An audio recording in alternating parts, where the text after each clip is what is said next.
Hello, and in today's cuppa and convo, so I have my cup of tea ready. Helen and I are going to explore what mentoring is and who can be a mentor and how it can help you.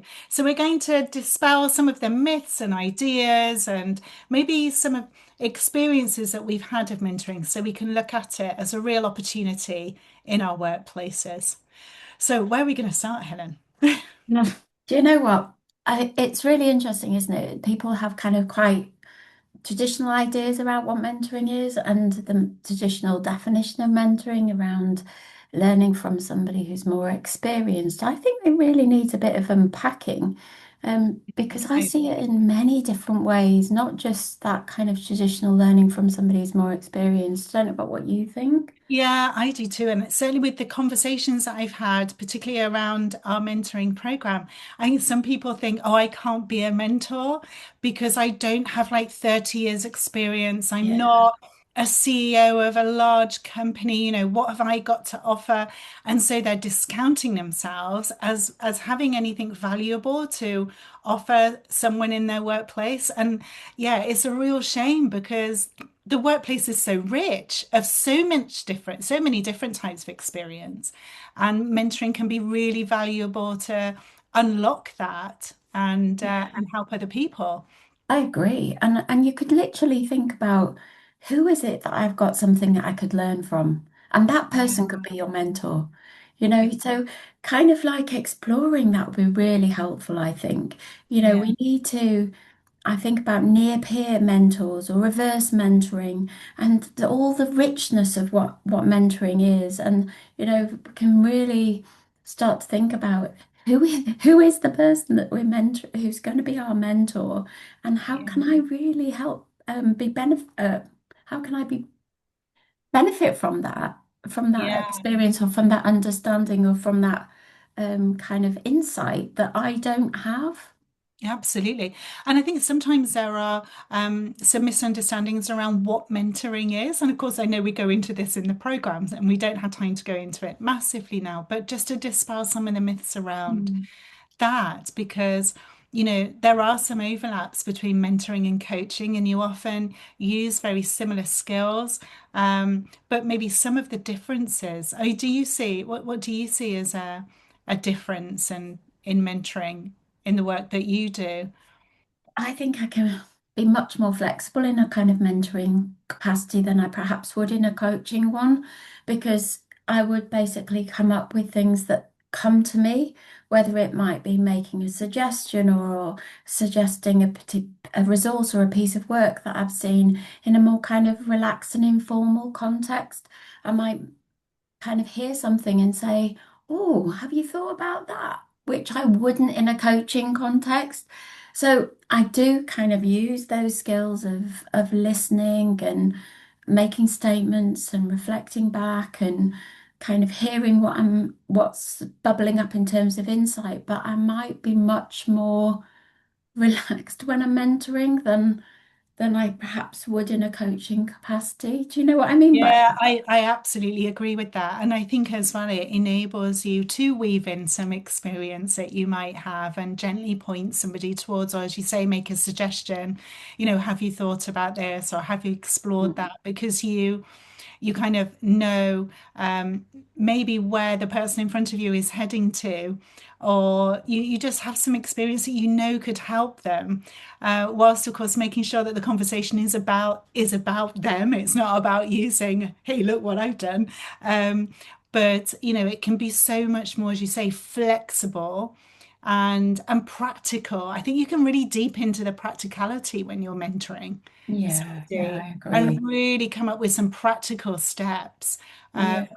of what they can do, which are really relevant to where they are in their career or in their workplace situation, which perhaps you're more restricted to in coaching. And I think that's sometimes why it's quite nice to have the skills of a mentor and a coach, because then you can have the whole kind of toolkit, if you like, at your disposal. Yeah, nice Um, idea.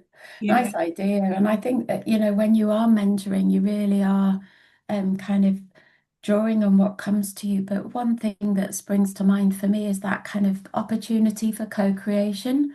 When you Mm, bring people together and you make that connection, what you're wanting to do is help the mentee to move forward and to take in whatever direction, but you're helping co-develop that idea about what that looks like by bringing that kind of experience and understanding that they might not have, or they may have, or there's different insights. So you're bringing two minds together.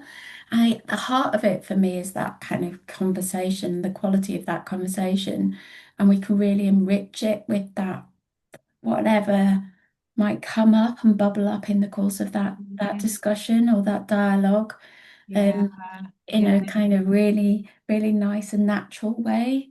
Yeah, I love that. I love that. That it is because for me as well, it is that co-creation. Even as a mentor, you don't have to have all the answers, and you may not have the answer to something. Yeah. But you can support, genuinely support, and be curious and be compassionate and understanding and help the person in front of you. You co-create a strategy Yeah, and or a plan of action, yeah, and it exactly. just be a real nice joint piece of nice joint conversation that you're having around an issue, which can be incredibly supportive for the other person as well, that they've just got that safe space that they can go to. And Yeah, even if you don't come up with an answer, even the opportunity to explore it with somebody is incredibly valuable. And it's I think creating that time and space, isn't it? mm, Yeah, yeah, absolutely. But that's why I kind of coming back to the start of the conversation, I think it's really helpful to think about who's mentoring you. Because yeah, what you might get from a director in the business or somebody with a lot of experience is going to be different to what you might get with a peer who's yeah, perhaps a near peer who's just maybe started a few months, few years before you, or what you might get from reverse mentoring. And that could be talking to a client, it could be talking to a younger member of staff. So that kind of flexibility around who mentors you, or really kind of thinking about who's mentoring you and who can you learn from, just yeah. relaxes that whole kind of understanding of mentoring for me. Yeah, absolutely. And what came to me when you were talking there about kind of near peers and reverse mentoring, and in coaching we talk about people having their view of the world, if you like, and their map of experience. And it's looking at somebody and saying, okay, how I wonder if they could help me with this. So it doesn't have to be somebody who has lots of years of experience or is further up the hierarchy than you. It can just be, oh, actually, we've got that member of staff and they've got that experience. It could be a health challenge, it could be neurodiversity, it could be disability, it could be anything that you don't have a fuller understanding of, and they could mentor you in that. And Yeah. and that would be such a lovely thing if we kind of dropped that hierarchical approach to mentoring and actually just looked at, as you said, what could we learn from each other? Yeah, that's a nice thing. And it makes me think about it's not about the power dynamics, then, is it? Yeah, It's about no, that shared power in that context. It's not about hierarchy or hegemonic control in that sense. It's about kind of like really thinking about the connection. yeah, Yeah, and it just reminds me of having my daughter having had a mentor within her school context who'd had more experience of her disability, but was mm, further on down in the learning journey yeah, than she was. And so she had the benefit of that person's experience of how to navigate that journey as they went on from her disability perspective. So I yeah, kind of think it's a great point. And it mm, comes back to it doesn't have to be necessarily somebody who has a different type of experience, but a shared experience, yeah. and therefore might have insights that they can draw on. Yeah. So when we're looking at, well, who would train to be a mentor, it's really open to everyone. It Yeah, doesn't have to be somebody at a particular stage or somebody who has a certain number of members of staff or anything. Anybody could train to be a mentor within your organization, because having those skills would just be incredibly invaluable, wouldn't it? yeah, absolutely. For support, for development, to kind of help in all aspects of maybe transitions, transitioning into the Yeah. workplace or transitioning between one task and another Mm. or to kind of a new role within the organization. You could see many applications Absolutely. and really helping somebody by giving them that time and space to kind of like work through how they might be more effective or more efficient within the workplace context. Yeah, because I would imagine I'm thinking back to my own career when I kind of came back after having the children and I had a period of ill health. And whilst I had the most amazing supportive colleagues, I didn't have that one person that I could go to. And it was isolating. I didn't know whether what I was feeling was normal, Oh, whether anybody else had experienced it. I just kind of had this, well, I've just got to suck it up, which ultimately, it led me to leaving the profession, because there yeah. wasn't anyone to work through those challenges with in a really safe way. And so it impacted my confidence. I was really stressed.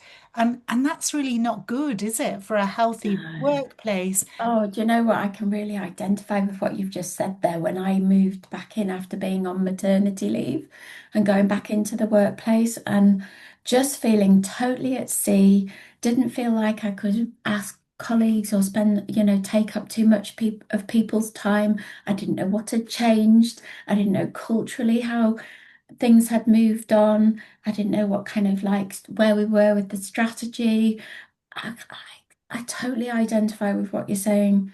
And there would be many situations, I'm sure, that are out there where, you've come back in, even like you work part-time and you've come back in after the weekend and you don't know what's happened since you were last in the workplace. There's just that day-to-day point Mm, that a mentor turning to somebody, having somebody, could I just have a chat with you? Doesn't need yeah, to be too rigid, does it? It doesn't need to be set up as a 1 hour meeting. It could be, but it doesn't have to be. I yeah. just could do with a chat right now. Yeah, Um, I think that's such an important point, is it?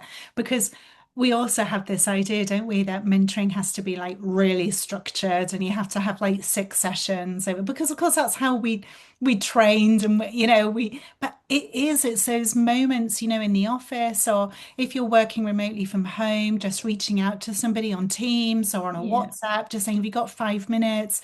Can I just run this past you? And knowing that it's a safe, confidential space.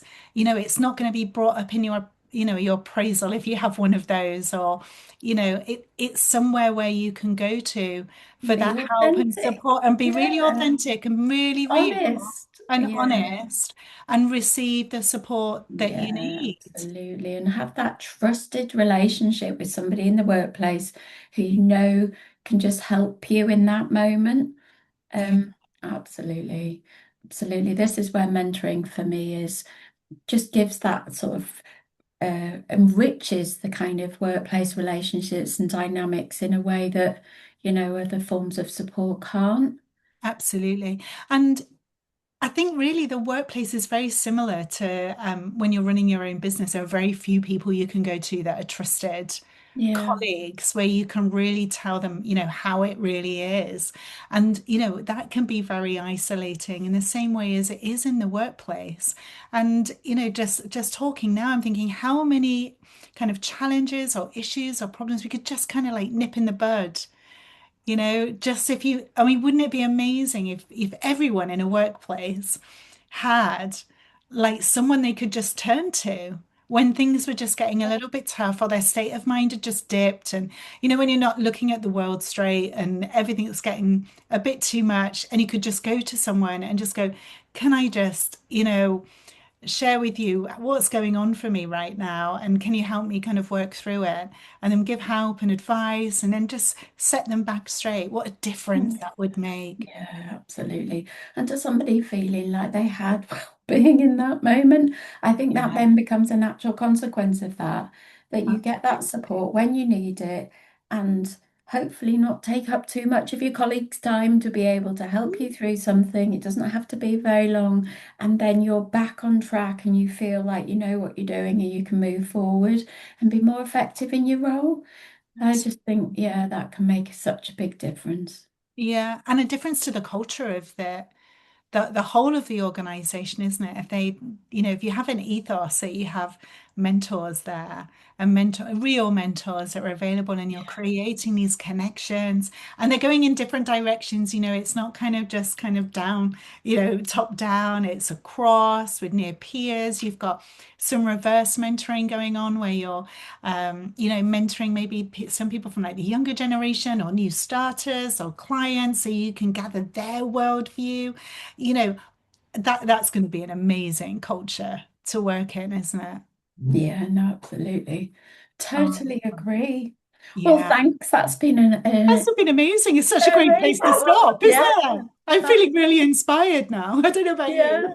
absolutely. Really excited about the mentoring program that's coming up and who might Yeah. join that program. Absolutely. Yeah. Yeah, So if you're listening to this and you do want to join our mentoring program, which is starting very, very soon, then do visit our website, which is Conversations for Change, which is a number four. So conversationsforchange.co.uk, or just reach out to Helen or myself, and we're more than happy to answer any questions that you might have.